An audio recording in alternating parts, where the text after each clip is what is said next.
The applause inside Harbor Ridge Preparatory Academy died the moment Principal Evelyn Whitmore leaned toward the microphone and let the words fall across the auditorium like a slap. "Your father is nobody." The sentence did not sound shouted, which somehow made it worse. It came out polished, controlled, and cold, carried by the expensive speaker system over rows of carved mahogany chairs, navy blue velvet curtains, brass wall sconces, framed portraits of founders, and an American flag standing, perfectly still beside the stage. Outside, Charleston sat under a gray May morning, the kind of humid coastal weather that made the windows fog at the edges and left the smell of wet brick, trimmed hedges, and rain-soaked oak trees drifting in through the old building's vents. Inside, everything smelled like lemon floor polish, fresh coffee, printer paper, and money. Parents in tailored suits shifted in their seats. Diamond bracelets caught the warm stage lights. A man in a $900 blazer lowered, his program just enough to stare. On the right side of the aisle, Michael Reed stood alone in a faded blue dress shirt with worn cuffs, a plain navy tie, and black leather boots he had polished until they shone despite the creases. His hands were rough, nicked from diesel work, and folded in front of him with a discipline that did not match the insult he had just received.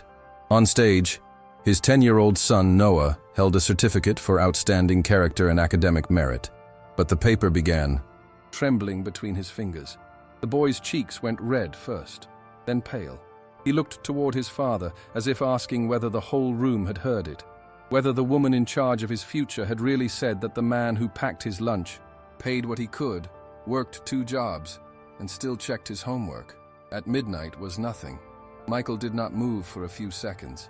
He only swallowed once, slow and painful, while the silence pressed down on him harder than any weight he had carried in. Uniform.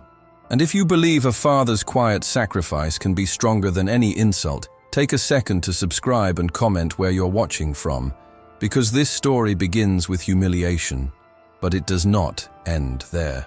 Evelyn Whitmore remained behind the podium with her shoulders straight, one hand resting on the polished oak edge, as if the school itself belonged under her palm. She was 48, elegant in a cream blazer with gold buttons, a silk blouse, pearl earrings, and a face, composed so carefully that even discomfort seemed planned. Her dark brown hair was pulled into a smooth knot at the back of her head, and her gray eyes moved from Noah to Michael, with the sharpness of someone used to measuring people before they entered a room. To her left sat members of the school board, donors whose family names were engraved on library wings and athletic fields, and parents who paid full tuition without ever opening the financial aid forms that had kept Noah at Harbor Ridge. Evelyn had spent years building that image: excellence, order, reputation, discipline, American leadership, and family values, printed in embossed letters on the school brochure. But in that instant, those words hung above her like decoration without meaning. She had not planned to humiliate a child in public. At least that was what she would tell herself later. She had only meant to stop what she saw as emotional disorder after Noah, overwhelmed by receiving the award, had lifted his eyes to, the crowd and whispered, "I want to thank my dad." A whisper from the donor section had followed, then a quiet laugh, then someone murmuring that scholarship families always turned ceremonies into personal tragedies. Evelyn, terrified of losing control in front of the people who funded her kingdom, chose the cruelest possible way to restore order. Now Noah stood frozen beneath the stage lights, his small blazer slightly too big at the shoulders, his hair combed with water, his shoes polished by Michael at the kitchen table before sunrise. The boy's lips parted, but no sound came. He looked smaller than he had 5 minutes earlier. Michael saw it, and that wounded him more deeply than the insult itself. Then Michael stepped into the aisle. The movement was calm, almost formal, but every eye followed him. His cheap jacket did not fit the room, and the faint smell of engine grease still clung to him beneath the drugstore aftershave he had used too much of that morning. He walked past a row of mothers clutching leather handbags, past a father checking his Rolex as if embarrassment had a time limit, past students who stared with the startled honesty adults had already learned to hide. Evelyn's mouth tightened. "Mr. Reed," she said, still into the microphone, "this is not the time." Michael stopped at the foot of the stage, and looked up at his son, not at her. "Noah," he said softly. His voice was low, southern, tired and steady. The boy stepped down one stair, then another, still holding the certificate. Michael knelt on one knee in front of him, ignoring the expensive floor biting into his old dress pants, and reached up to straighten the crooked knot of Noah's tie. His fingers were thick and scarred, but the gesture was gentle. "Look at me, buddy," he said. Noah tried, but tears had already gathered in his eyes. Michael brushed one away with his thumb before it could fall. "A man doesn't become somebody because other people clap for him," he said, quiet enough that only the first few rows heard him clearly, but the silence carried every word. "He becomes somebody by keeping his word, taking care of his family, and standing straight when folks try to bend him." Noah's chin quivered. "But she said—" Michael shook his head once. "I know what she said." He paused, and for the first time his jaw trembled. "That doesn't make it true." Something shifted in the room then, small but undeniable. A teacher near the back lowered her eyes, a janitor standing by. The side door pressed his lips together. Even Evelyn felt the first faint crack in her certainty, because Michael had answered public cruelty not with rage, not with begging, not with shame, but with a kind of dignity the school claimed to teach and had somehow failed to recognize. Evelyn tried to reclaim the ceremony, but the room no longer belonged fully to her. "We will continue with the program," she said, her voice thinner now. But before she could call the next name, an older history. Teacher named Mr. Callahan rose slowly from the third row. He was 72, a Vietnam veteran, still broad in the shoulders, wearing a charcoal suit and a small flag pin on his lapel. His chair scraped against the floor, loud in the silence. Evelyn turned toward him with irritation. "Mr. Callahan, please sit down." He did not. His eyes were fixed on Michael with recognition that carried years behind it. "Principal Whitmore," he said, his voice rough but controlled. "Do you know who that man is?" A nervous ripple moved across the auditorium. Michael's face hardened, not with pride, but with discomfort, as if being seen hurt almost as much as being insulted. "Tom," he said quietly. "Don't." Mr. Callahan ignored the warning. "No," he said, and this time his voice filled the room without needing a microphone. "Not today." Noah looked from the teacher to his father, confused. Evelyn's fingers tightened around the podium. The donors leaned forward now, sensing something beyond gossip. Mr. Callahan took one step into the aisle, his expression no longer polite. "That man is Staff Sergeant Michael Reed, United States Army," he said. "And if this school is going to teach children about honor under the American flag, then maybe we should start by not humiliating a father who has already given more to this country than most people in this room will ever understand." Michael closed his eyes for 1 second, as though a door he had kept locked was being forced open. Noah stared at him, stunned, the certificate forgotten at his side. Evelyn looked at the flag beside her, then back at Michael, and for the first time that morning, she seemed unsure of the ground beneath her expensive shoes. Michael Reed had not wanted anyone at Harbor Ridge to know about Afghanistan, the bronze star tucked inside a shoebox in his closet, the folded letters from men who still called him Sarge, or the nightmares that sometimes left him sitting at the kitchen table at 3:17 in the morning with one hand wrapped around cold coffee and the other pressed against his chest as if he could hold his breathing in place. He had built a smaller life on purpose. After leaving the Army, he rented a narrow 2-bedroom house on the west side of Charleston, close enough to the port that the low horn of cargo ships sometimes rolled through the night like distant thunder. The house had white siding that needed repainting, a porch with one loose board, a small American flag mounted beside the front door, and a kitchen where the table wobbled unless a folded piece of cardboard stayed under one leg. Michael worked days at Palmetto Diesel Repair, crawling under trucks with oil dripping onto his sleeves, and nights 3 times a week as security at a warehouse where the air smelled of cardboard, salt water, and forklift exhaust. He earned enough to survive, not enough to rest.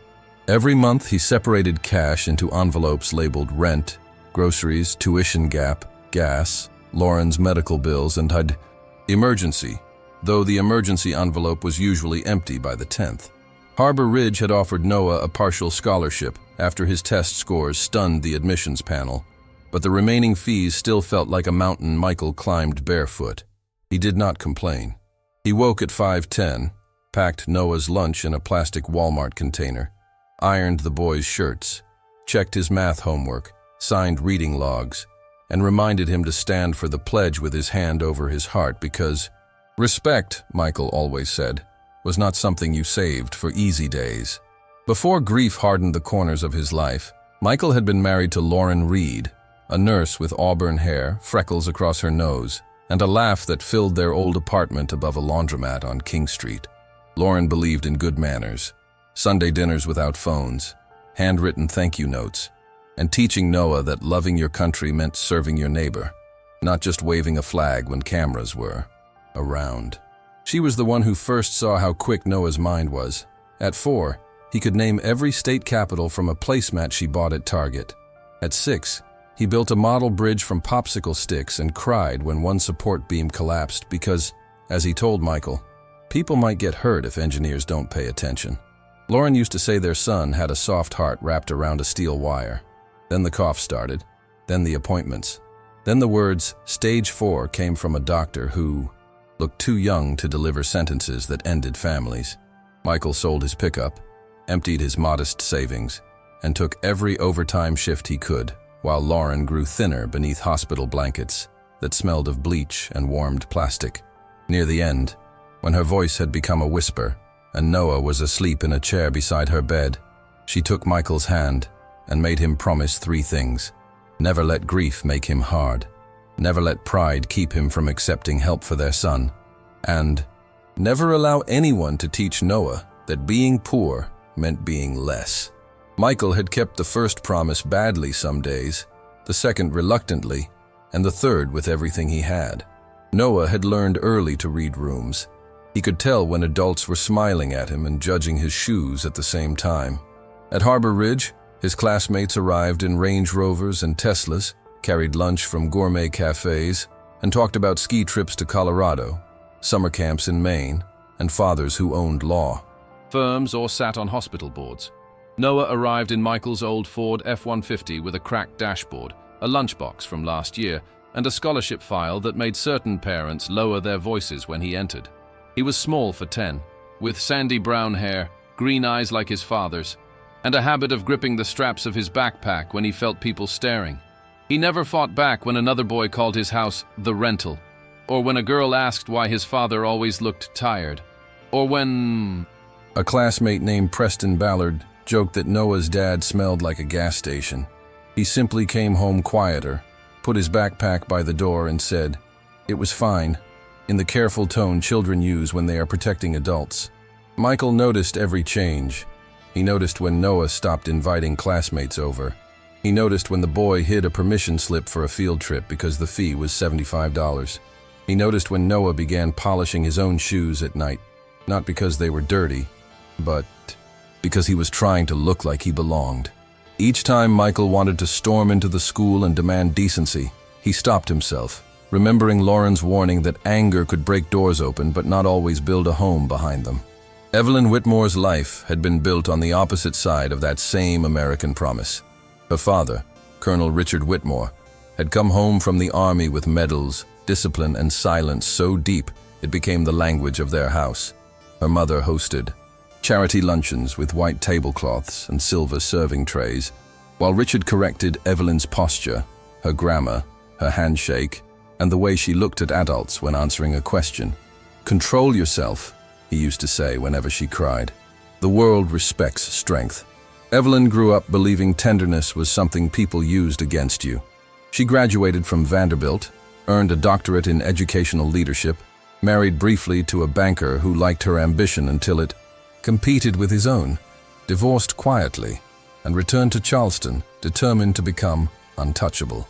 Harbor Ridge became her proof. Under her leadership, test scores rose, donors returned, college placement numbers gleamed in brochures, and the school's annual gala moved from a hotel ballroom to the Charleston Museum under chandeliers and blue uplighting. She told herself she was shaping future leaders. She told herself standards mattered. but her standard slowly became a wall that kept out anything messy, poor, grieving, or difficult to explain to people with checkbooks. When scholarship families struggled with transportation, she called it lack of planning. When working parents missed meetings, she called it poor priorities. When children came to school carrying invisible pain, she called it disruption. Her loneliness sat behind all of it like locked furniture in a room nobody visited.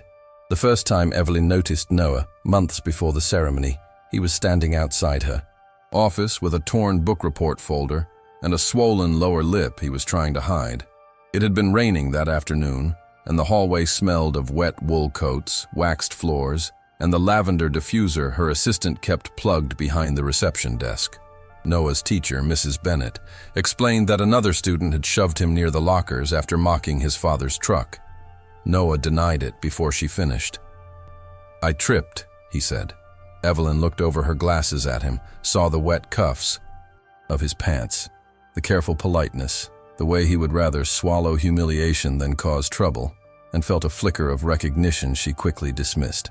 Harbor Ridge students are expected to resolve minor conflicts with maturity, she told him. "Do you understand?" Noah nodded. Mrs. Bennett looked troubled, but Evelyn had already turned back to an email from a donor asking why the school's scholarship program had expanded.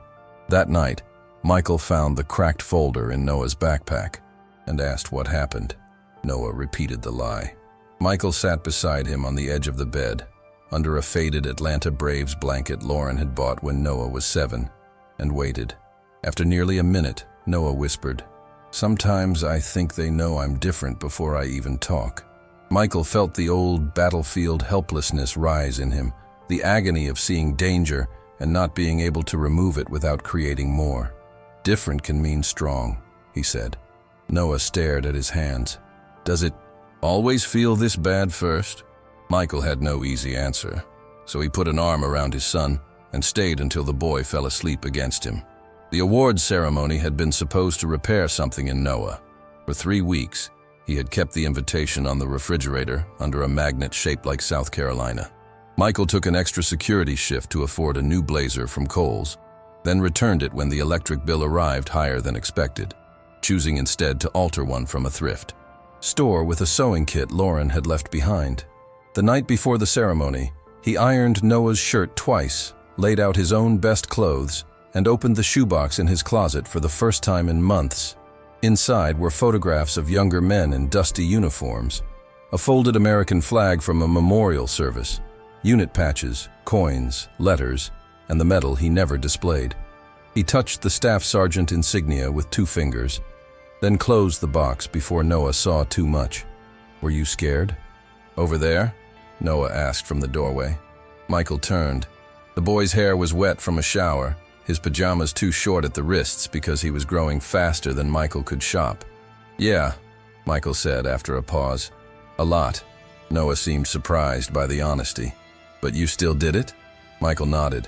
"Courage isn't not being scared. It's doing right while you are." Noah carried those words into the next morning like armor. That was why Evelyn's sentence hit so hard. It did not only insult Michael. It attacked the only framework Noah had for understanding sacrifice, honor, and worth. After Mr. Callahan spoke in the auditorium, Evelyn ended the ceremony early under the excuse of a scheduling conflict. Parents stood in clusters beneath the chandeliers, whispering in tones sharp enough to cut. Some were embarrassed for Noah. Others were embarrassed by him. A few looked angry, not because a child had been hurt, but because the school's polished image had cracked in public. Michael guided Noah through the side aisle with a hand on his shoulder. The boy's certificate was bent at one corner now, crushed by fingers that had held too tightly for too long. In the hallway, beneath framed photographs of graduating classes, Noah finally stopped. "Dad," he said, barely audible, "were you really a staff sergeant?" Michael looked down at him, then toward the open auditorium doors where Evelyn stood speaking stiffly to a board member. "Yes." Noah blinked. "Why didn't you tell me?" Michael rubbed one hand over his face. He had imagined this conversation someday, maybe on a fishing pier, maybe when Noah was older, maybe when the boy could understand that medals often came attached to memories no father wanted to hand to his child too soon. Because being your dad mattered more than anything I did before, he said. And because some stories are heavy. Noah's eyes filled again, but this time with confusion instead of shame. She said you were nobody. Michael crouched, so they were eye level. Then she was wrong. A door opened nearby, and Mrs. Bennet stepped into the hall, tears shining, but controlled. "Mr. Reed," she said, "I'm sorry. I should have done more long before today." Michael looked at her, tired beyond anger. "Then do more now," he said. By that afternoon, the humiliation had escaped the walls of Harbor Ridge. A parent had recorded the moment on a phone, and though the clip did not show everything, it captured enough. Noah on stage, Evelyn's voice, Michael kneeling, Mr. Callahan standing. By 4 p.m., it was circulating through parent group chats. By dinner, a local Charleston education blog had posted a blurred version under the headline, "Private School Principal Insults Scholarship Student's Father During Awards Ceremony." The school issued a statement about context, miscommunication, and commitment to respectful dialogue. Words Evelyn approved while sitting alone in her office with the blinds half closed. Her desk was spotless except for a crystal paperweight, a silver pen, and a framed photograph of her father in uniform that she normally kept angled away from visitors. She read angry emails, donor concerns, board messages, and comments from strangers calling her cruel. Defensiveness rose first. They did not understand the pressure. They did not understand that ceremonies had protocols. They did not understand that one emotional moment could make the school look unprofessional. Then she replayed the video and saw Noah's face. Not the school's reputation, not the donors, not the scholarship debate. A child's face collapsing in real time. Evelyn closed the laptop harder than necessary and stood so quickly her chair rolled back into the credenza. For several seconds, she stared at her father's photograph. He had worn the same stern expression in life, proud and unreachable. She had spent decades chasing his approval in rooms full of people who sounded just like him.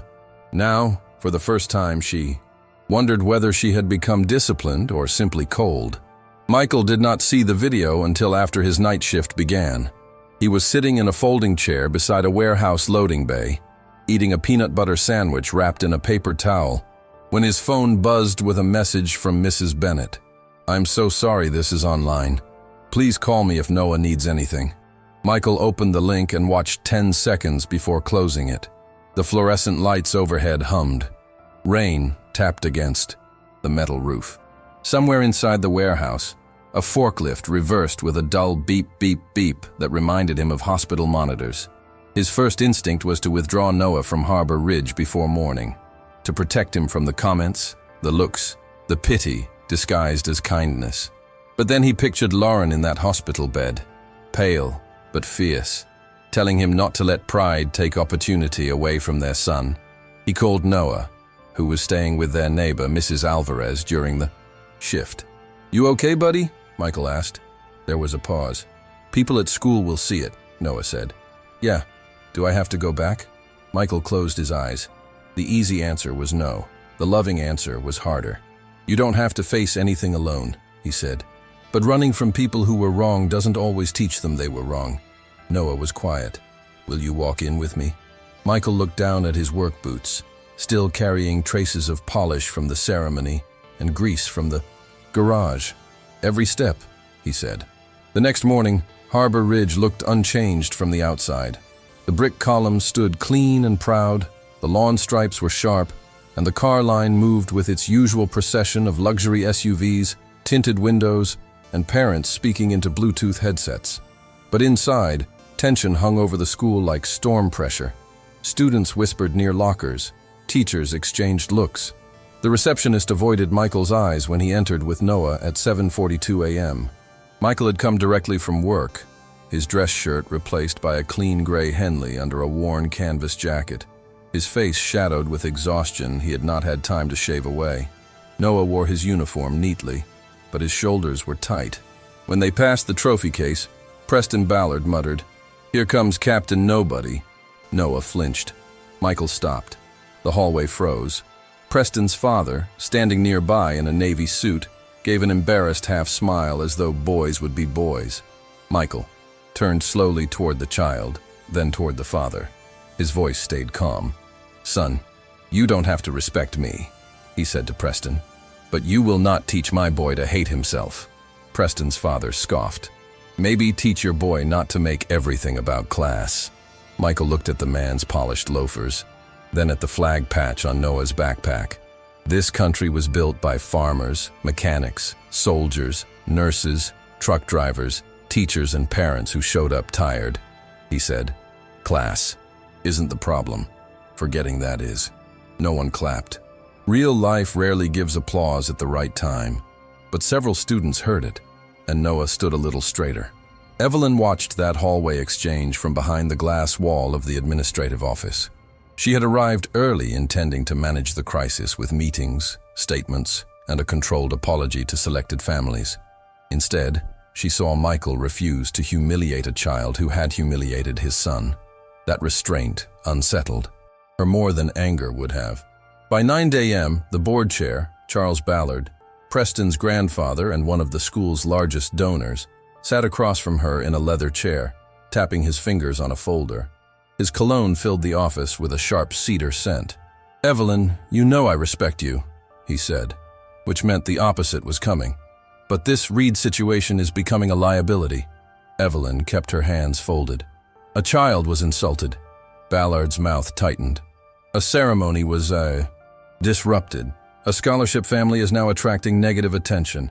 Donors are asking whether financial aid recipients are being properly vetted." The phrase landed with bureaucratic cruelty. Properly vetted. As if Noah's grief, Michael's work boots, and their rented house were contaminants. "What are you suggesting?" Evelyn asked. Ballard slid the folder forward.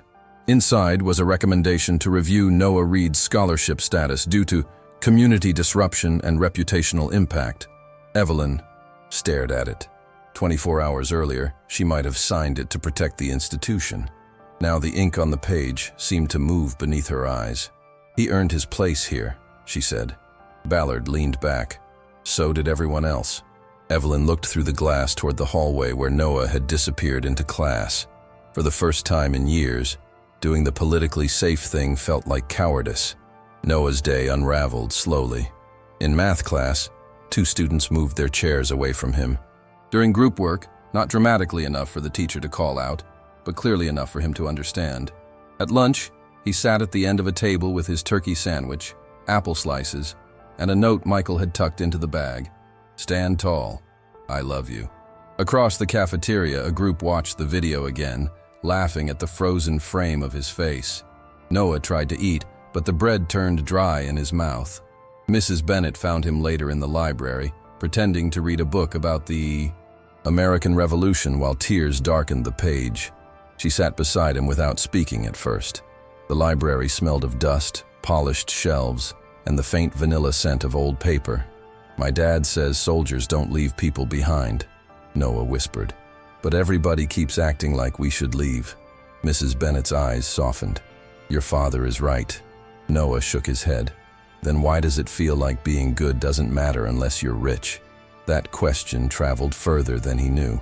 Mrs. Bennett repeated it to Michael after school, and Michael carried it into the garage, where he tightened bolts on a Freightliner engine with more force than necessary. It echoed in Evelyn's mind, too, after Mrs. Bennett sent her a message asking whether Harbor Ridge existed to form character or merely display privilege. Evelyn did not answer immediately. She sat in her silent office, reading the question again and again, feeling the first honest shame of her adult life. That evening, Michael found Noah in the backyard beside the rusted basketball hoop Lauren had bought at a yard sale. The sky over Charleston had cleared into a bruised purple dusk, and mosquitoes hovered near the porch light. Noah was not shooting. He was holding the small military brooch from Michael's shoebox, the one he had taken without permission before the ceremony because he wanted something of his father's close to him when he accepted the award. Michael sat on the porch step, leaving space between them. "You went through my box," he said. Noah nodded, guilty, but not defensive. "I wanted to feel brave." Michael looked at the brooch, then at his son. The old instinct to hide rose again, but he was tired of silence protecting no one. He told Noah a little, not the worst parts, but enough. The heat, the dust, The fear, the convoy, the day a roadside blast split the world open, the men he pulled from danger, the friend named Ramirez whose daughter was born 2 weeks later because Michael refused to leave. Him. Noah listened with wide eyes, not because war sounded exciting, but because his father's quiet life suddenly had roots deeper than he had imagined. "Why don't you tell people?" Noah asked. Michael watched a neighbor's flag move gently in the evening air. "Because service isn't supposed to be a costume you put on when you need respect," he said. "But maybe I was wrong to hide so much from you." Noah stepped closer. "I'm not ashamed of you." Michael's breath caught. The boy said it like a promise. Michael pulled him into his arms, and for the first time since the ceremony, Noah cried without trying to stop himself. The next 2 days forced every character to choose who they were when reputation became expensive. Evelyn received calls from donors threatening to withdraw support unless the Reed family was handled. Michael received anonymous emails telling him to know his place, and one unsigned envelope containing a newspaper clipping about private school tuition with the words, "You don't belong here," written in red marker. Noah found his locker decorated with a sticky note that said, "Nobody's kid," before Mrs. Bennett ripped it down with shaking hands. Mr. Callahan contacted members of his veterans network, not to create a spectacle, but because he believed Michael should not stand alone in a room full of people who mistook money for moral authority. Evelyn discovered the full personnel record through a legal contact only after requesting Michael's permission. And what? She read left, her sitting motionless for nearly 20 minutes. Commendations, after-action reports, witness statements, years of honorable service, medical discharge notes, and a recommendation describing Staff Sergeant Reed as a man whose loyalty to his soldiers exceeded concern for his own life. She printed none of it. She did not want to turn his pain into evidence without consent. Instead, she drove that night past the historic homes and gaslit porches of downtown Charleston, past restaurants where couples drank wine under soft lights, until she reached the quiet street where Michael's rented house stood. She parked across from it but did not get out. Through the kitchen window, she saw Michael and Noah washing dishes together, laughing briefly when soap bubbles landed on the boy's nose. The house was small. The car was old. The love inside was unmistakable.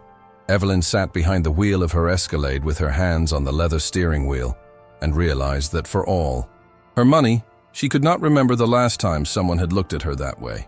The emergency assembly was scheduled for Friday at 10 a.m., though nobody at Harbor Ridge called it an emergency in writing. The official email used careful words: community meeting, values discussion, scholarship review, restoration of trust.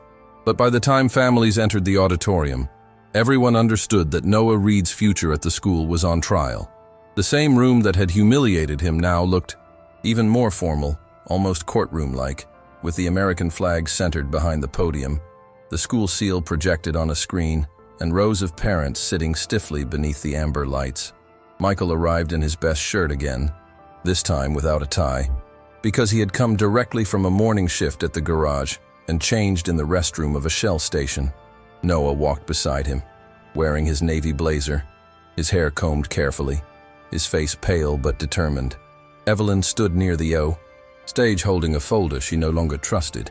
Board members sat behind a long table, including Charles Ballard, whose expression made it clear he expected the meeting to end with a controlled sacrifice, a scholarship quietly withdrawn, a poor family politely removed, a school's reputation preserved. The air smelled of coffee, floor wax, perfume, and tension. Parents whispered, phones waited in laps, and Noah's fingers tightened around the strap of his backpack as if it were the only thing keeping him anchored. Michael leaned down and said, "Whatever happens, you keep your eyes up." Noah nodded. "Yes, sir." That small answer, respectful and steady, cut through Michael's fear. He had faced explosions, gunfire, and sleepless patrols, but nothing had ever frightened him quite like watching powerful people decide whether his son deserved dignity. Evelyn opened the meeting with an apology that sounded correct, but incomplete. She admitted her words had been inappropriate, harmful, and inconsistent with Harbor Ridge's stated values. But the room remained unmoved because people could sense when regret was still fighting self-protection. Charles Ballard took over quickly, speaking about institutional standards and the unfortunate disruption caused by public attention. He did not look at Noah when he said it. Michael sat with both hands on his knees, refusing to interrupt, though each polished sentence pressed against something dangerous inside him. Then Ballard announced that the board would consider a temporary suspension of Noah's scholarship while the matter was reviewed. Mrs. Bennett gasped softly. Mr. Callahan's face darkened. Noah looked at his father, and Michael saw the question forming again. Do I belong here? Before Michael could stand, Evelyn's eyes dropped to the photograph of her own father on the final page of her folder, a copy she had placed there without knowing why. Colonel Richard Whitmore, rigid in uniform, had taught her strength without hue, tenderness, order without mercy, and patriotism without compassion. She suddenly understood the full ugliness of what was happening. A school draped in flags was preparing to punish the son of a veteran because his poverty made donors uncomfortable. Evelyn closed the folder. The sound was small, but it stopped Ballard mid-sentence. She stepped away from the board table and walked to the microphone, her face no longer polished into command. "No," she said. Ballard blinked. "Excuse me." Evelyn turned toward the room. "Noah Reed's scholarship will not be suspended today. Not by my recommendation. Not under the language of reputation. Not while I am still principal of this school." The side doors opened before anyone could respond. At first, the room heard only the heavy rhythm of boots on polished flooring. Then 20 soldiers entered in 2 quiet lines, moving with disciplined precision down the center aisle. Some wore dress uniforms, some wore service uniforms, and a few older. Veterans moved more slowly, their medals catching the light as they walked. No music played, no one announced them. Their silence carried more force than applause. At the front of the line was Sergeant First Class Daniel Ramirez, older now, with a slight limp and a jaw tightened by emotion. Michael stood so abruptly his chair scraped backward. His face changed completely, not into pride, but into shock and pain. "Danny," he whispered. Ramirez stopped 6 feet from him. The other soldiers halted. Behind him, filling the aisle between the wealthy families, like a living wall of witness. Ramirez looked at Noah first, then at Michael. "Staff Sergeant Reed," he said, voice unsteady but clear. "We heard some folks here forgot who your father is." Noah turned toward Michael, breathing fast. Michael shook his head once, almost pleading. "You didn't have to come." Ramirez's eyes glistened. "Yes, we did." Then, as one, the 20 soldiers raised their hands in salute. The room froze. Chairs stopped creaking. Phones lowered. Evelyn covered her mouth with one hand. Michael stood there in his worn shirt, grease still faintly visible near one thumbnail, receiving the salute he had spent years avoiding. He did not salute back immediately. His eyes filled, and his shoulders trembled under the weight of every memory he had buried. The dust, the screams, the promise to bring men home, the promise to Lauren, the promise to Noah. Finally, slowly, he lifted his hand and returned the salute.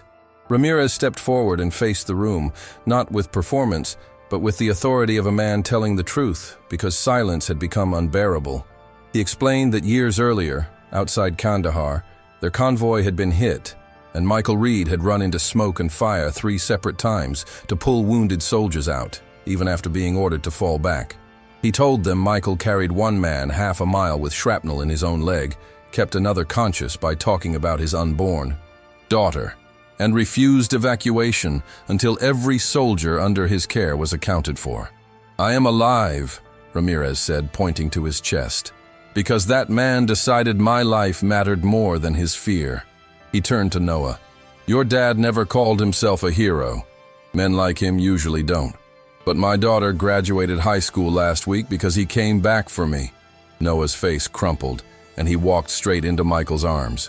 Michael held him tightly, one hand on the back of his son's head, no longer trying to hide the tears running down his face.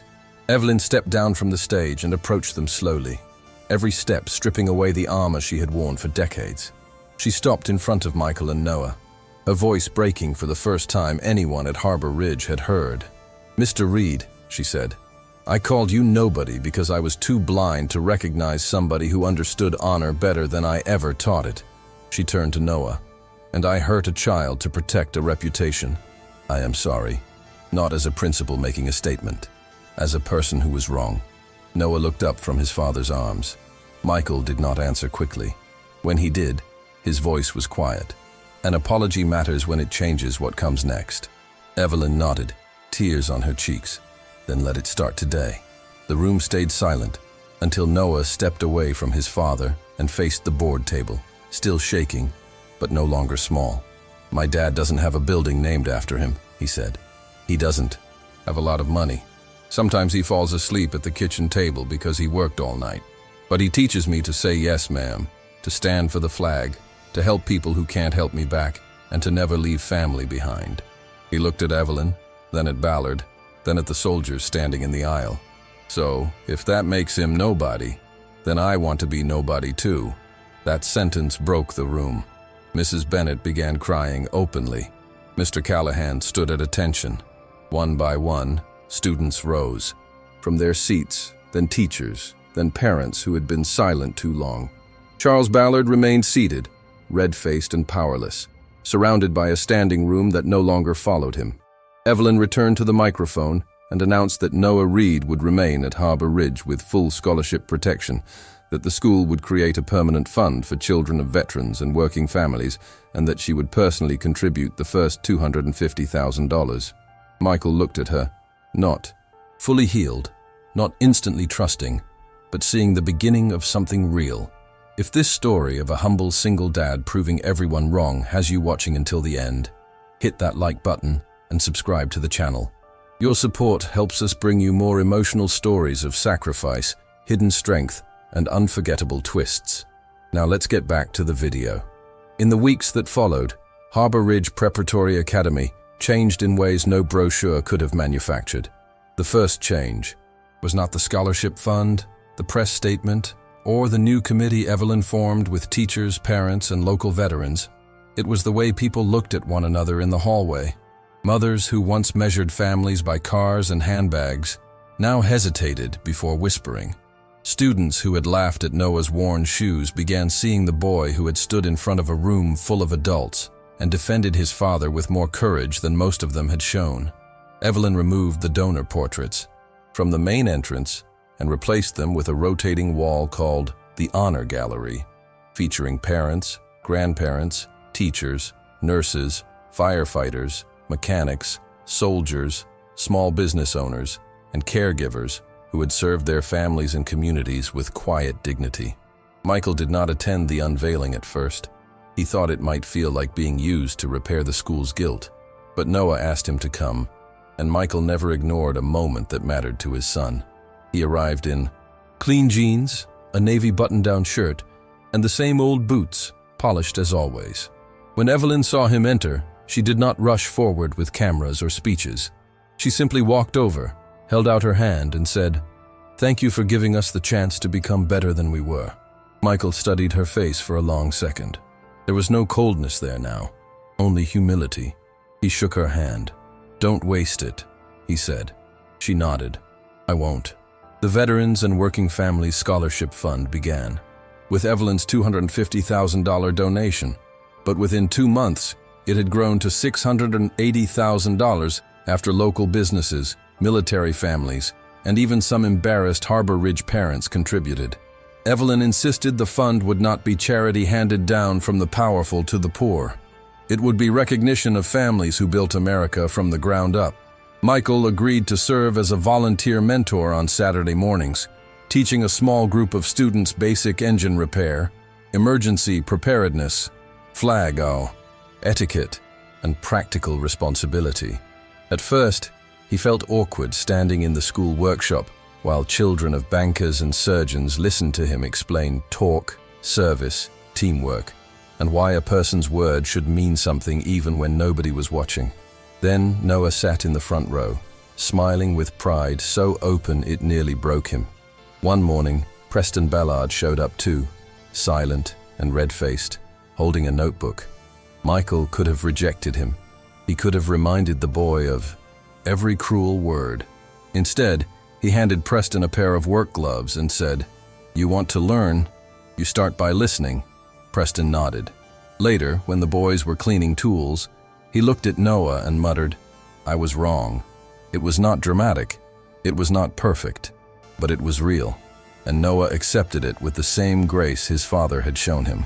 That became the quiet foundation of the school's new culture: accountability without cruelty, forgiveness without forgetting, and respect earned through conduct rather than inherited through status.